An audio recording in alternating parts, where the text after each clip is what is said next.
하나님의 말씀 시편 112편 1절에서 10절까지의 말씀을 같이 보도록 하겠습니다. 할렐루야. 여호와를 경외하며 그의 계명을 크게 즐거워하는 자는 복이 있도다. 그의 후손이 땅에서 강성하며 정직한 자들의 후손에게 복이 있으리로다. 부와 재물이 그의 집에 있으며 그의 공의가 영구히 서 있으리로다. 정직한 자들에게는 흑암 중에 빛이 일어나나니 그는 자비롭고 긍휼이 많으며 의로운 이로다. 은혜를 베풀며 구워주는 자는 잘 되나니 그의 일을 정의로 행하리로다. 그는 영원히 흔들리지 아니하며 의인은 영원히 기억되리로다. 그는 흉한 소문을 두려워하지 아니하며 여호와를 의뢰하고 그의 마음을 굳게 정하였도다. 그의 마음이 견고하여 두려워하지 아니할 것이라. 그의 제적들이 받는 보응을 마침내 보리로다. 그가 재물을 흩어 빈궁한 자들에게 주었으니 그의 의가 영구히 있고 그의 뿔이 영광 중에 들리리로다. 악인은 이를 보고 한탄하여 이를 갈면서 소멸되리니 악인들의 욕망은 사라지리로다. 아멘. 오늘 전할 하나님의 말씀은 여호와를 경외하는 자는 복이 있다는 것입니다. 이 시간 성령께서 우리의 마음을 주장하시고 우리의 눈을 열어 주의 법의 기이함을 보게 하심으로 이 시간 우리 모두에게 은혜가 충만한 시간이 되기를 간절히 축원합니다. 어제는 우리나라 고유의 명절인 설날이었습니다. 이 설날이 되면은 우리 대부분의 사람들은 이렇게 인사를 합니다. 새해 복 많이 받으십시오 라고 인사를 합니다. 그런데 여기서 말하는 복은 과연 무엇을 의미할까요? 또 우리가 생각하는 복에는 어떤 것들이 들어있습니까? 오늘 본문에서는 이 복의 내용에 대해서 뿐만 아니라 복이 있는 자가 가지고 있는 그러한 자세에 대해서도 상세하게 얘기를 하고 있습니다. 오히려 복의 내용보다도 이 복을 받은 자가 행하는 그러한 자세가 더 중요하다는 것을 오늘 본문에서는 우리에게 말씀해 주고 있습니다. 본문에서 말하는 복은 크게 두 가지를 이야기합니다. 하나는 후손에 대한 복입니다. 아마 우리 모든 이들은 우리 후손들이 강성하고 복을 받는 것을 다 원할 겁니다. 더더구나 나이가 들어가면서 예전에 우리가 세상 속에서 자랑거리로 삼았던 모든 것들보다도 오히려 후손들이 번성하고 잘되고 복받는 것이 훨씬 더 좋게 여겨지기도 합니다. 또 한 가지 오늘 본문에서 복의 내용에는 부와 재물에 대한 걸 이야기합니다. 아마 부와 재물은 대부분의 세상 사람들이 생각하는 복의 내용에 다 들어있을 겁니다. 부유하고 재물이 많고 풍성한 삶을 누리는 것을 다 복으로 생각하게 될 겁니다. 그런데 오늘 본문에서는 이 부와 재물이 공의와 함께 굳게 선다라고 이야기합니다. 그것은 그 부를 취득하는 방법이 정의로워야 된다라는 걸 이야기합니다. 오늘날 많은 사람들이 부자들에 대해서 그렇게 존경을 하지 않습니다. 그것은 아마 그들이 취하는 부를 취득하는 그 방법이 그렇게 정당한 방법이 아니라고 생각하기 때문일지도 모릅니다. 예전에 우리나라에서도 재벌들이 발생한 연유를 보면은 정치 권력과 결탁하거나 사회적 약자를 짓밟고서 수탈함으로 부를 이루는 경우가 참 많았던 것은 사실입니다. 물론 정당하게 노력을 통해서 얻는 부도 있겠지만은 그러지 못한 부들이 참 많았다는 것을 부인할 수 없습니다. 예수님께서는 우리에게 이렇게 말씀하십니다.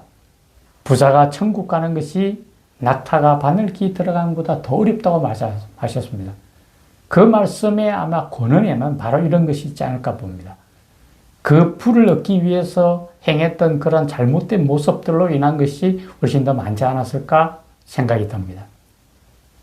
정당한 방법으로 부를 많이 모아하는 것은 그 자체가 나쁜 건 아닐 겁니다. 그것을 오히려 풀어서 하나님의 사랑을 전하는 데 쓴다면 더 귀하고 유익할지도 모릅니다.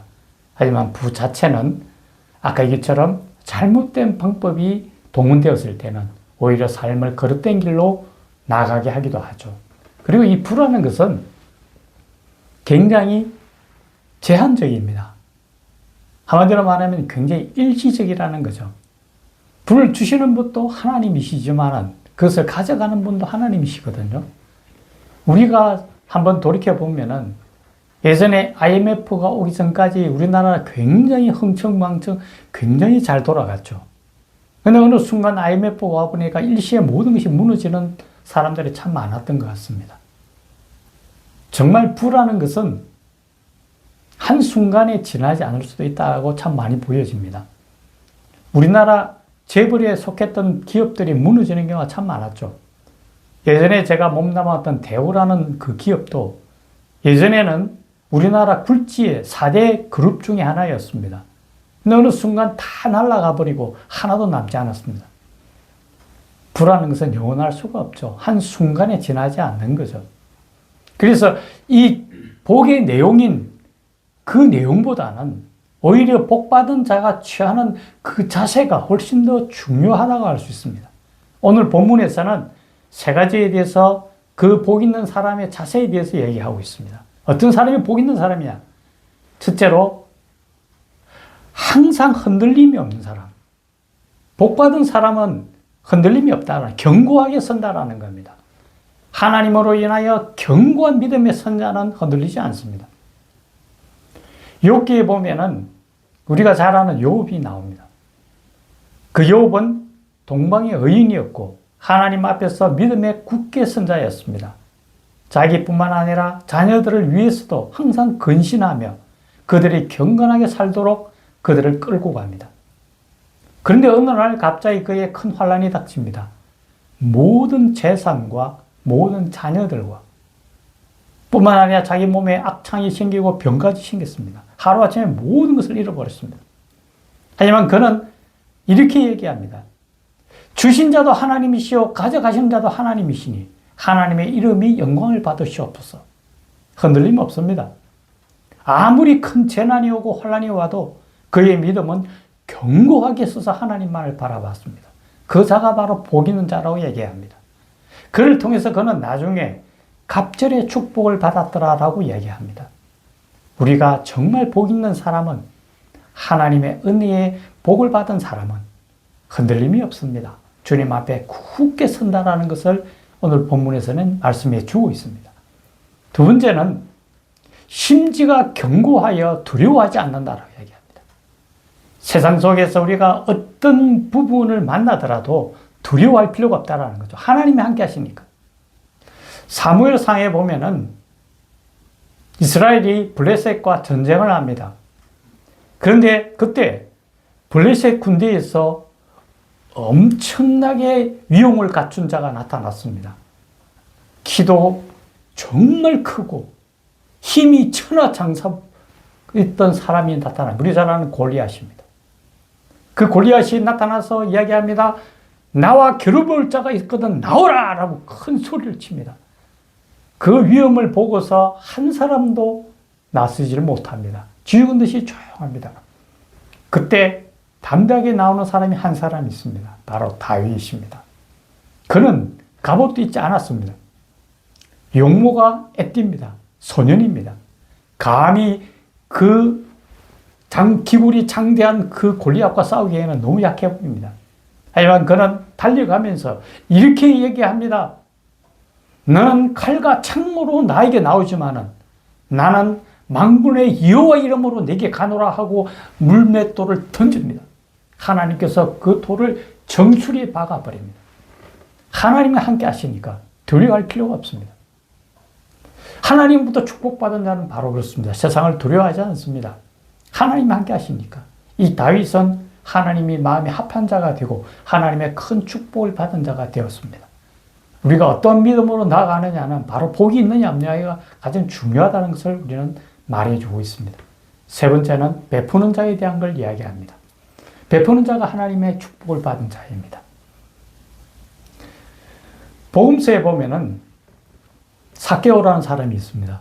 이제 예수님을 만나고자 하는데 만날 수가 없습니다. 뽕나무에 올라가서 예수님을 바라봅니다. 그때 예수님이 이야기합니다. 삭개오야 내려오너라. 내가 네 집에 머물겠다 이야기합니다. 그때 삭개오는 너무나 기쁨으로 그가 가지고 있는 모든 재산을 풀어서 베풉니다. 예수님께서 이 집에 구원이 임했다고 이야기합니다.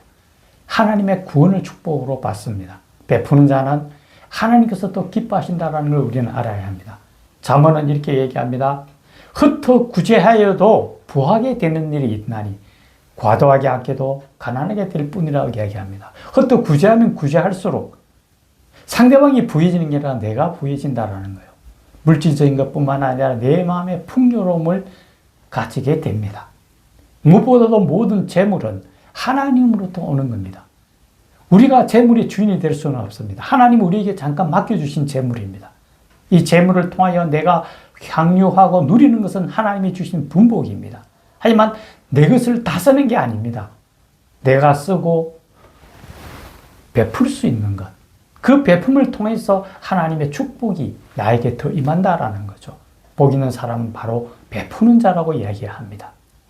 오늘 우리가 하나님이 우리에게 주신 이 복의 자세를 우리는 배워야 합니다. 항상 굳게 서서 흔들리지 않아야 합니다. 내 마음이 견고하고 두려워하지 않을 필요가 없습니다. 내 삶 속에서 하나님의 사랑을 나눌 수 있어야 됩니다. 무엇보다도 이 세상은 잠시 머물다 가는 겁니다. 우리가 설날 기쁠 수도 있겠죠. 하지만 그 하루 지나고 나면 또 끝입니다. 영원한 게 없습니다. 우리는 참된 축복은 무엇일까요? 하늘나라입니다. 하나님이 우리에게 주신 가장 큰 축복은 바로 하늘나라 아닙니까? 하늘나라를 가지고 있는 하나님의 백성으로서 하루하루 하늘나라를 향하여 힘차게 달려나가는 하나님의 백성이 되기를 예수님의 이름으로 간절히 축원합니다. 기도드리겠습니다. 살아계신 하나님 아버지, 우리는 세상의 축복만을 바라는 경우가 있습니다. 부와 재물이 우리의 축복이 될 수는 없습니다. 무엇보다도 우리는 하나님이 주신 축복을 누리는 자로서 가져야 할 자세를 돌아볼 수 있도록 인도하여 주시옵소서. 항상 견고하게 서서 흔들림이 없고 심지가 견고하여 두려워하지 않으며 항상 주의 사랑을 나누고 베푸는 자가 되어서 하늘나라의 상급을 쌓으며 하나님 우리에게 주신 가장 큰 축복인 하늘나라를 향하여 힘차게 달려나가는 하나님의 백성들이 되도록 도우시고 인도하여 주시옵소서. 이 모든 말씀 우리 구주 예수님 이름으로 간절히 기도드려옵나이다. 아멘.